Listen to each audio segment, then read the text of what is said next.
And of course, we were led by, as always, transportation, and we were led by the roads. And so we built these roads out to the fringes, and we put the Hill Valley regional malls out there to be our new town centers. And we've only gotten better at building these freeways. And then we've continued to push the fringe further and further out. So long story short, at least the US example is for every 1% population growth, we have anywhere from 3 to 6% growth in land consumption, a geometric increase in land consumption, otherwise known as sprawl. But of course, you in this country and we in the US and of course our Canadian cousins all share the same thing. We've got a lot of land. And so we can always expand and sprawl out further and further. But the consequence of that from a sustainability point of view, and I could show the consequences of it in many other ways, but from a sustainability point of view, here is a map of Chicago looking at the metropolitan area. And the red indicates the households that have the highest CO2 emissions. And it's pretty easy to see, it's all on the fringe. And that closer into downtown Chicago, higher density, more walkable, urban in its character, the amount of CO2 emissions fall by 75% per household, just by living in a walkable urban place. Jim Kunstler earlier mentioned the Green Manhattan theory, and this demonstrates the Green Manhattan theory. That low-density, drivable suburban development, you are emitting, on average, at least in the US, 4 times as much CO2 emissions. So then, of course, we're changing again as far as how we earn our living. We've moved from the industrial to the knowledge economy. Now, keep in mind, we're layering these economies on top of one another. We now have, rather than 92% working on farms, we now have in the US 2% working on farms. 60 years ago, we had 50% working in factories. Today, we have 12%. The growth of the knowledge economy has been driving a whole new way of not just earning our living, but how we build the built environment. And it's my contention is that the next economy to layer on top will be the experience economy, where we'll be earning our living by providing and consuming experiences. And what the market wants now is the option at different times of their lives to have either walkable urban or drivable suburban, have either option available. However, the research shows pretty definitively that we have vastly overproduced drivable suburban product, and there's a great shortage of walkable urban. And the best way you know that is because walkable urban product costs so much more to buy than drivable suburban, and it's not because it's more expensive or that much more expensive to build. It's because there's not enough of it. So what we began to see back in the mid-90s was that pendulum that we had pushed all the way over to just build drivable suburban over the last 50, 60 years. And that pendulum began to come back.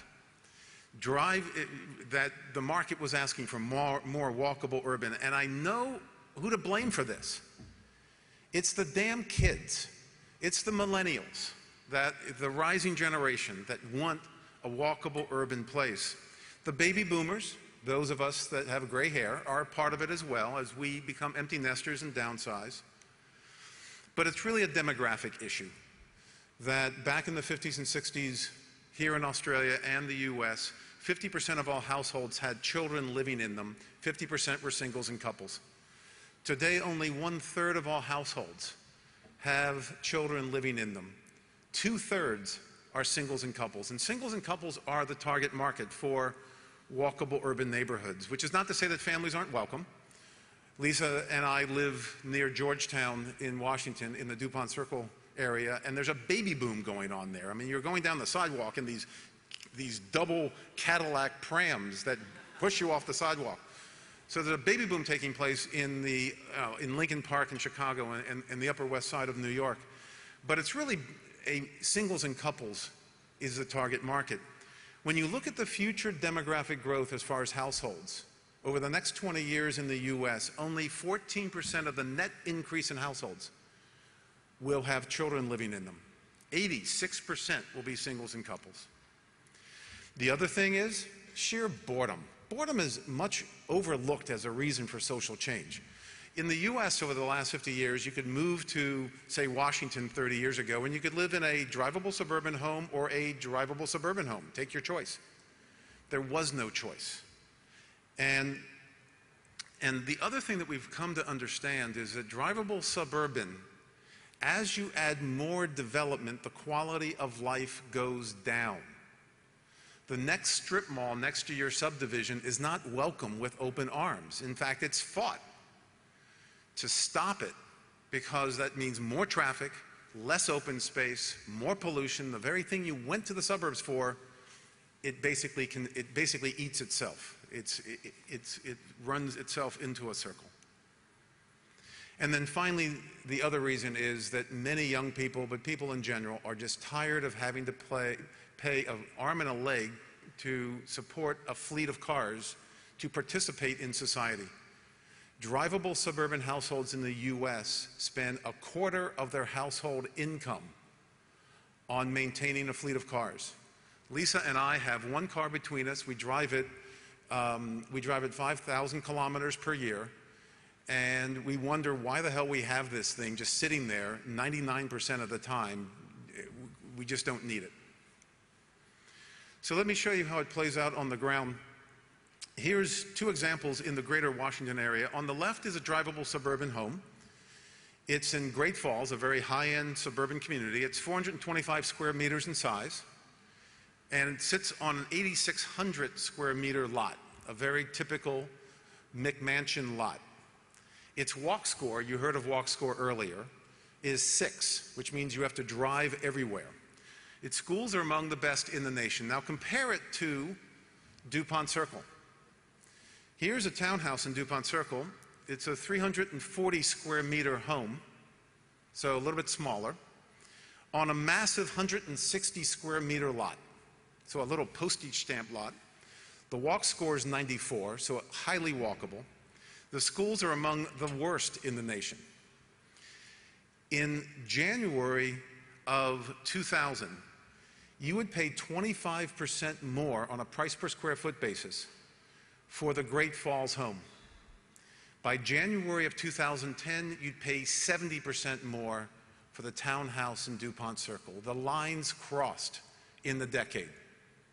That's the market telling us that they want more of the drivable suburban townhouse than they want the walkable, or than they want the walkable urban townhouse rather than the drivable suburban McMansion. And the thing is, though, about walkable urban places, and this may be a little controversial, particularly to your Minister of Planning, they are fundamentally different. They require management. They require placemaking. Drivable suburban does not require placemaking. Walkable urban does. But figuring it out is really complex because we in real estate got used to building drivable suburban, and it's sort of like driving a race car. You're going around that racetrack at 150 miles per hour. But we need to become fighter jet pilots, where we're going at 600 miles an hour, and we can go up to 5 miles up in the sky or crash and burn in seconds. Much higher level of complexity and risk. You need, for a placemaking, to engage in placemaking, you must have a strategy, and you must manage it 24/7. But the thing is that each element that you add to a place, like here in the CBD of Melbourne, each asset, if it's within walking distance, adds to the quality of the place. In essence, what it is is that you're creating this upward spiral of value creation. And it's going to create much higher values, much higher property taxes. And it, as opposed to drivable suburban where more is less, with walkable urban, as you build more, the quality of life goes up. It just gets better. But that does mean there's no such thing as a free lunch. The downside of that, of course, is that you need to engage in a conscious affordable housing strategy. You heard earlier of the American strategy to provide affordable housing, which you've employed here, which is drive until you qualify. With a walkable urban place, that doesn't work, of course. You must engage in a conscious affordable housing strategy. So let me close by comparing these two homes again. So here's Great Falls, where you're using a quarter of the household income to pay for transportation. You have exposure to all 5 sides of the structure, plus huge interior volumes that you have to heat and cool. As a result, you're using 11.5, or you are emitting 11.5 tons of CO2 per year. Contrast that to DuPont Circle. On average, 12% of the household income is going for transportation. And of course, many households in DuPont, people don't need a car, don't have a car. You only have exposure on 3 sides in a townhouse to the elements, 2 sides, 1 or 2 sides if it's a flat, and far less interior volume to heat and cool. And as a result, you're only emitting 2.5 tons of CO2. So if it's correct here, as it is in the US, that over 70% of greenhouse gas emissions are coming from the built environment, and a household moving from the left to the right will cut their CO2 emissions by 2/3. It's obviously the #1 way we are going to address climate change and thus be far more sustainable. And this is what the market wants. They've demonstrated it because they're willing to pay this tremendous price premium. So the long story short is that today, and this I couldn't have said 20 years ago, but today, economic development, economic growth is sustainable development. And if you don't proceed and build sustainably, you're toast, to borrow a phrase from Jim Kunstler. Thank you very much.